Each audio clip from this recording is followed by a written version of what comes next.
Hello, welcome to Minnehaha Country Club in Sioux Falls. The Sanford International starts Friday morning at 11 o'clock, rain or shine, or we would just take cloudy. That would be just fine. But the story of today here on Thursday, lots of water, big storms overnight, poured again this morning here, more than 5 inches of rain just in the last 36 hours. Finally let up this afternoon, but it's created, as you would imagine, some problems for the grounds crew here at Minnehaha Country Club. And the guy in charge of that is David Swift. It's not raining. Finally. Anymore, David. Yeah, finally. No big deal. We had sunshine for about 10 minutes there for a little bit, and the wind has picked up. All this kind of helps now that all of this is moving out, right? Yeah. Let's talk about dealing with Mother Nature as part of your job. But the timing of this week was just a little overbearing, wasn't it? Well, you hope for the best and plan for the worst. It rains, sometimes you welcome a rain in Sioux Falls into August or September, but this was ridiculous. There's good 5-inch rains and there's bad 5-inch rains. If you can imagine, this is actually a good 5-inch rain. All right, fine. You've had some imaginative ways of drying this course out. We've got some pictures here just about an hour and a half ago or so. The helicopters came through. This is a Sanford helicopter hovering, 10 feet off the fairways trying to clear this place out. Does this work, and how does this work? It's cool. I've been working this business, I think, 28 years. And I've always wanted to have a helicopter at my disposal for golf course maintenance, and today my dream came true. Well, you can see how much force that does put on the grass here. And you talked about this is not for big areas, but smaller areas on these fairways, this really works. Yeah, it's an old tree-lined golf course with fertile topsoil, and when you get a lot of rain, there's a lot of surface drainage, not a lot of internal drainage, so we just want to dry out the top. You have not used this technique before? No, today. I've always wanted to, and finally today, my dream came true. All right, that was awesome to see and made a difference. But did you kind of have to get together with the city at some point here in the last couple of days or so to have kind of a large-scale operation to get water off the course? We did. Fortunately for us, the city of Sioux Falls, they've done outstanding work helping us get water off the golf course. I emailed a friend, I'll call him a friend now, that works for the city of Sioux Falls, and I think that we figured there was 14 million extra gallons of water in our river channel system, and then right after we got things rolling, we got a pump in there. We can pump like over 7,000 gallons a minute, I believe, and it was working great. And then all of a sudden the river rose. It takes a little while for the water to get in here, so then the water came up, and so maybe we got to pump about 18 million gallons of water. The creek is up a little bit. Creek's up, oh yeah. But this is what you're dealing with. Talk about the bunkers here. I've heard you have a really good bunker guy, and there's the 18th green where we're at here. But you've got little squads of your workers out on the course right now just working on bunkers, literally bailing out bunkers with buckets and things like that. We got it all. We got pumps, we have big buckets, little buckets, pumps, squeegees, backpack blowers, big blowers, helicopters. It's pretty cool. I got a good team. I got a great bunch of people working here. We've got a great crew. Southeast Tech turf students, there's like 15 of them. They stepped up, rose to the challenge. Just a bunch of volunteers. I think 60 total. Nice. 60 people total. And it's going to be in great shape by the time we get started on Friday morning. Yeah. Talk about these greens a little bit. And this course, as old as it is, built in 1922. I think they started playing golf out here. And why that is to your advantage today because of the way these greens drain. So the original architect was a Yale grad, had a degree in engineering, and they built them with steam shovels. And they built them to hold water. They built them on a topsoil so they could hold water, but they also were very concerned and very smart to shed water. So you get a big rain, you can get the water off, and you're playable. You get a perched elevated green, and a couple hours later you're putting. No big deal. So you have some architects from 90 years ago to thank maybe a little bit for helping you out. Yeah, and we have all this technology today, and they did it just as good as maybe even better in some cases 100 years ago. Well, we were out here about a month ago talking to you, and it been a wet summer, but it was kind of starting to dry out at that time. And you were talking about it's never a case with the greens that you are worried about getting too much water on them. That is the worry where you get too much water. It's not a case of them drying out. Is that the case? Yeah. We want to keep things firm. Yeah. And we don't want a lot of heavy rains or saturating rains in the middle of the summer, because then we get the turf diseases that can go with it. Okay. And then you get you suffer poor playability. So I don't know. I'm not worried. The greens are handling it pretty good, and we'll be fine. And we'll be fine you can tomorrow. squeegee. You can do some things to get. Do your moisture meters even come into play for this? Probably not. We're probably gonna put them on the shelf for a couple days.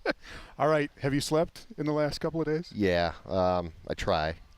Sometimes it's just a rest, but your adrenaline's flowing. You know, you kind of feed off the other people, and a lot of people have rose to the challenge, and there's always a challenge, and I'm stoked. Yeah. I'm seeing people doing anything they can to make it happen, and that's exciting. My adrenaline, it's hard to just unwind at night. You know, you're laying there, you're exhausted, but it's fun. All right. Well, we hope you get to enjoy it a little bit Friday and Saturday and Sunday. And watch some golf. Yeah, appreciate it, man. Thank you. Thank you very Appreciate much. it. All right, David Swift, the course superintendent here, doing great work at Minnehaha Country Club, getting ready for this tournament that starts tomorrow morning. Thank you, David.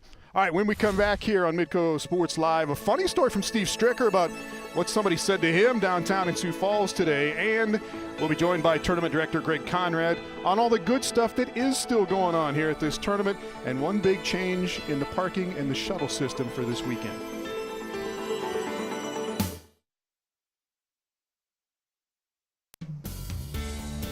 Midco Sports Network, live from the Sanford International, is sponsored by Sanford Power Golf Academy. All right, welcome back to Minnehaha Country Club. The Sanford International gets started tomorrow here in Sioux Falls. We are on the deck here of Club Cambria, right behind our cameras here, and joined by Greg Conrad, the tournament director. They offered to let us go inside if we needed to here, and that's the kind of cooperation you're getting, I think, from everybody here this week. We are. This is what an amazing town, what an amazing city, what an amazing community. I think I was telling you before, I've done this for 26 years. I'm not sure I've ever had more fun, and here's why. For great events to happen, you have to have great people, and we do. We have great people, and my wife and I just bought a house. Jennifer, my wife and I just bought a house, so we're in. Really?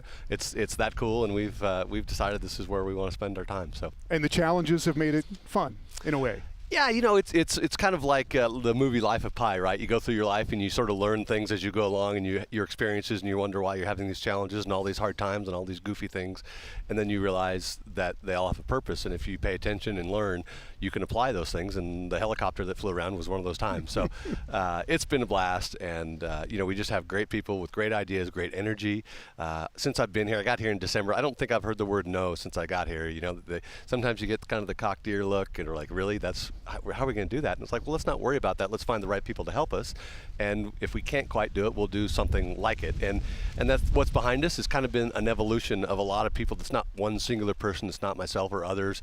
It's a collective group that makes all these decisions, and that's been the fun part. All right, the community is all in on this tournament. Here is one example. We had Steve Stricker was downtown here in Sioux Falls today, had an encounter that was pretty funny. Here's Stricker.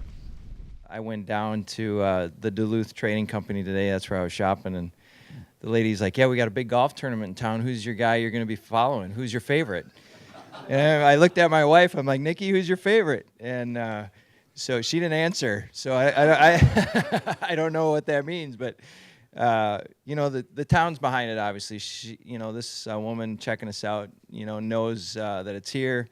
The people are excited. I ran into a few other people today that are excited about the tournament being here. So on, you know, first blush, looking at it and seeing the build out here, you know, it looks like it's heading in a great direction. And I think that's what you're talking about. The community knows about this. They're putting their arms around it, and it is a big deal, and there's a lot of cooperation. Yeah, I definitely feel their arms around it, and thank you to the community, and I'm having a blast, and most importantly, I think the city of Sioux Falls will have a blast this weekend. Yeah. We have a lot of things going on, and I promise you, this is a big social event, and a golf tournament's going to kind of get in the way. We have probably 80 video or television screens throughout the golf course, including right here at Club Cambria. So if you're planning on watching football this weekend or Friday, or golf, you can catch both. We will have every football game and every possible college game on. You can hang out outside. Of course, we've got our tournament beer, thanks to, for instance, the Wedge. We've got thanks to Stenson's, we've got our tournament ice cream. And thanks to the South Dakota Beef Industry Council, we've got our tournament burger. And by the way, which is what? What's on it? So I don't know exactly. All I've heard is a secret recipe or a takeoff of the secret recipe from the Sturgis Bike Rally. Okay. So any bikers that want to come by and get taste of that burgers, please do. So we've got that from our friends at the South Dakota Beef Industry Council. And by the way, the South Dakota Beef Industry Council is so excited about their ownership of the ranch that they're offering 500 free steak sandwiches to the first 500 that show up tomorrow morning. So get here, get your free steak sandwich at the ranch, and we're gonna have a good time. The ranch is out behind 17 So Green. golfers left is 17 Green, so you'll smell it. I think is what you'll smell. So the steaks grilling on the grill, and it's just a short walk here from Club Cambria. So if it's me, I'm gonna walk between Club Cambria and the ranch all day long and watch football inside and outside, and get my tournament beer, the Wedge, a little summer shanty, even though we're getting into fall. And this is a great spot, as you said. The public can come up here and watch 18. You can go to the other side and watch them tee off on 10 and play the 10th hole as well. Yeah, well, it's funny, people say, it can't take a year to plan this stuff. But this is the kind of things that, we came out with David Swift and we said, hey, we want to build Cambria said, we want to build a really cool structure in the best spot on the golf course, being the presenting sponsor. And we said, okay. So we came out with Swifty and we said, all right, well, kind of looked around, and of course there's snow on the ground, and we kind of well, this is probably it, because we can look over here and we can see the tee shot. We can look right there and see the second shot, and of course we have a great view of the green. Go to the other side of the facility, and you got the entire view of 10. Yeah. So all in one spot, and then if you get a little cold or hot or whatever, you go inside and watch a little football, get a little drink, and then you come back out and do it again. And thank you for letting us set up on this spot right here. Let's talk about, there is one big change in Yes. the parking Yeah. for the fans and the shuttle area, and we've got some information here. Yep. The mall is going to be the place to park tomorrow. Yeah, it sure will. So we have moved all the parking to the mall and to the where Yonkers closed down, and so all that space is available. We actually, Tom, ended up getting more spaces than we had before. So we are actually even more prepared for larger crowds tomorrow through Sunday. And a couple things we did. The shuttles are actually going to start running at 6:30 a.m., and we've actually opened the gates early. We're going to open the gates here at 8 a.m., even though the first tee time is until 11. Yep. We've opened the gates here at 8 just to give people a sense of the golf course, because they haven't really get out here. Is there still parking at the Sherman There is Park softball complex? So the only place we have parking is for the VIP, the folks that are in the chalets and the skyboxes and Falls Pavilion. If you have a ticket in there, you'll have a parking pass that gets you into the parking lot D, as it is, and that's for all of our corporate partners. Otherwise, you're going to Otherwise, the mall, you're going to the mall. Upper getting on the Sherman Park shuttle. is closed. Upper Okay. Sherman Park is closed, and so is the fairgrounds. But please go to the mall, and you'll get a spot. How many people are we expecting each day for this tournament? So we're going to get between 15 and 20,000. Here's the crazy part, Tom. We've never done this before, so we're really not sure. But that's what we're guessing. And people have told me that people of Sioux Falls will show up. I hope they do, because a lot of people have put a lot of time into this, a lot of volunteers, and we're all trying to raise money for kids. And we hope to raise not hundreds of thousands, but millions of dollars. So come out, enjoy it. We'll put on a great show. I don't care if you like golf. Just come out and have a party. People watch, enjoy. And if you love golf, you're going to see 78 of the greatest players in the world here this week. And it's going to be 70 and sunny by Saturday afternoon. We're going to have a good time, and you and I are going to have a beer afterwards. We are. Appreciate it. Greg Conrad, the tournament director here. All right, up next, Ryder Cup Roundtable in Sioux Falls. We got Colin Montgomerie, Corey Pavin, David Toms talking a little smack about the upcoming international competition.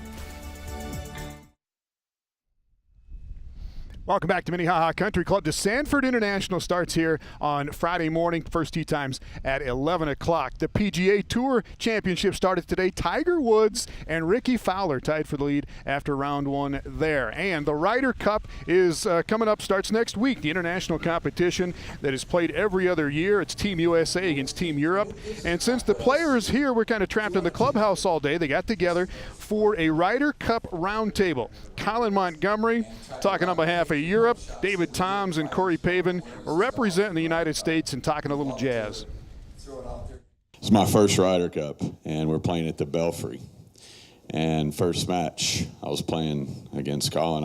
Phil Mickelson was my partner, and I was so nervous. I looked at my caddy. I was like, "You're gonna have to tee the ball up for me." I didn't even think I could get it on the tee. I mean, there's 5,000 Europeans right behind me, wanting you to hit it in the water or woods off the first tee. And so finally I got it teed up, and we're walking off the first tee. And Colin at the time was using a brand new set of Callaway irons that the heads on them are probably about the size of my head. I mean, they were enormous. I forgot what model that was, but they were huge.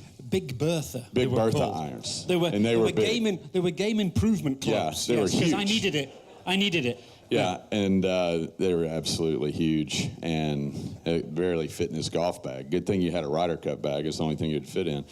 And But I'll never forget this. We're walking off the tee, and Phil looks at Colin, and he said, "How long have you been playing those shovels?"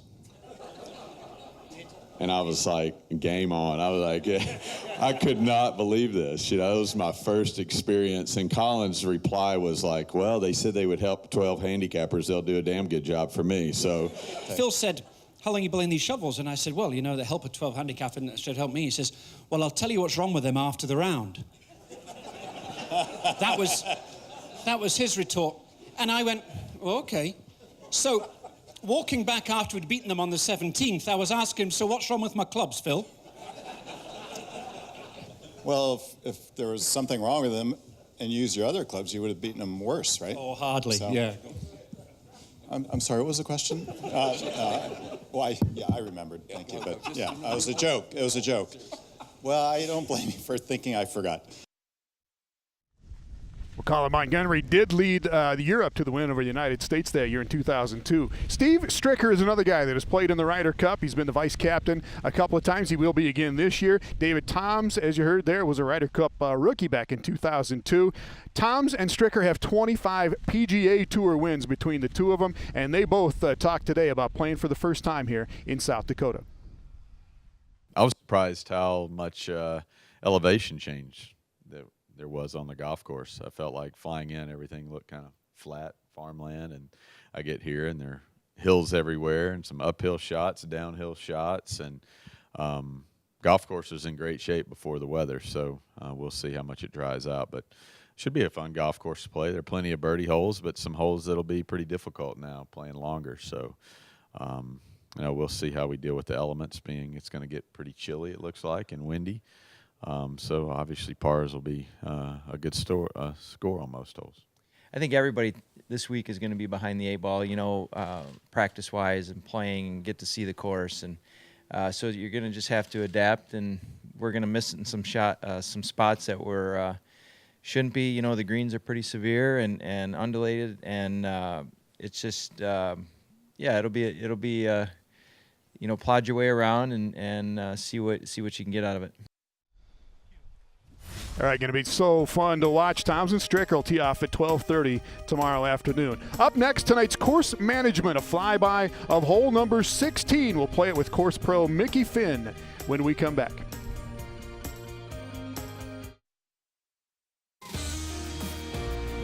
Midco Sports Network, live from the Sanford International, is sponsored by Sanford Power Golf Academy. Welcome back to Minnehaha Country Club in Sioux Falls. And time for tonight's course management. This is a cool look at some of the key holes here at Minnehaha Country Club. They're going to play a big part in the Sanford International Tournament. Tonight we go out to the longest par 5 on the golf course. It's number 16. It's another hole that will give up some eagles, but if you knock it in the water or knock it over this green, you're going to be in trouble. Number 16, I think this is when it comes down to Sunday, I think this is going to be that hole again that you're one back, you're two back. Tee shot for the most part, this is going to be one of those. I have to hit a great tee shot here. I have to put the ball on the face. This is going to be one of those ones that if you're really having to push and you know where you stand on the leaderboard and you're one back or two back, here's my opportunity to make a birdie and get up there with a perfect drive. And that's the key on this hole, that the drive is put to the ultimate. The prevailing wind's the southwest wind, so it's going to help us on this hole. So what we're going to do is we're going to favor the inside of the trees on the left and shape it towards the bunker. The front edge of that water is right at 250, and I've got out of bounds nowhere to be seen. I have all this room up there to play. If I hit it thin and miss it to the right, I've got a little pitch shot from the middle of the fairway. I'm just not going to hit it less than 250, and that's what the mindset these guys are going to say is that I got 250 to that, I got 280 to the back edge. I'm not going to hit my 3-wood that far. So now all of a sudden I'm looking at this and I'm just going, okay, if I can get lucky and kind of flight my 3-wood a little bit high, now I landed on that front edge, and I've got a viable chance at eagle. So once they establish that it needs to go 265, now all of a sudden when you start going 265, 270, now the guy that's one behind, and he might be in that last group and he's chasing that guy, I think that's the guy that you're going to see grab 3-wood out and say, you know what, it cost me a couple thousand, but it can win me a bunch. So you're going to see them going ahead and firing at this, and then you're going to see the other guy standing there with the 5-iron in his hand just going, go ahead, big boy, we're going to see what happens. You're talking 4 or 5 foot breaks from the back of the green. You know, if it's a front right pin, you could have, depending upon where you are, you could have 6-7 foot of break, and then the oh God, please stop, so that I don't roll off the green. Well, you can actually sit up there on the levee just off the bike path and get a great view of hole number 16. As a matter of fact, there is a Great Life Fitness entrance there. There's a bike valet. If you want to ride your bike, they'll take care of it for you, and you can start your spectator journey at the Sanford International at the 16th hole. All right, when we come back, some funny, charming words from the Golden Bear, Jack Nicklaus, talking about why he is coming to Sioux Falls this weekend.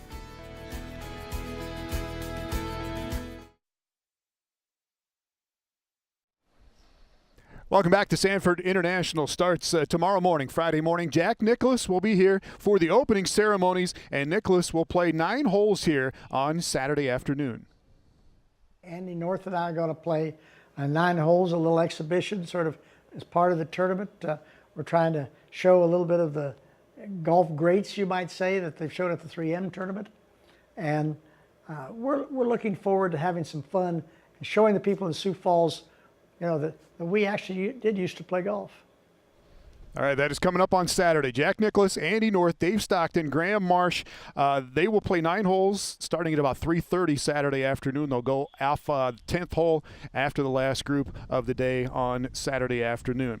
Gates open here tomorrow, Friday morning at 8 o'clock. The opening ceremonies at 10:30 on the first tee, and then the tournament starts at 11 o'clock, and they will start on the first hole and the 10th hole.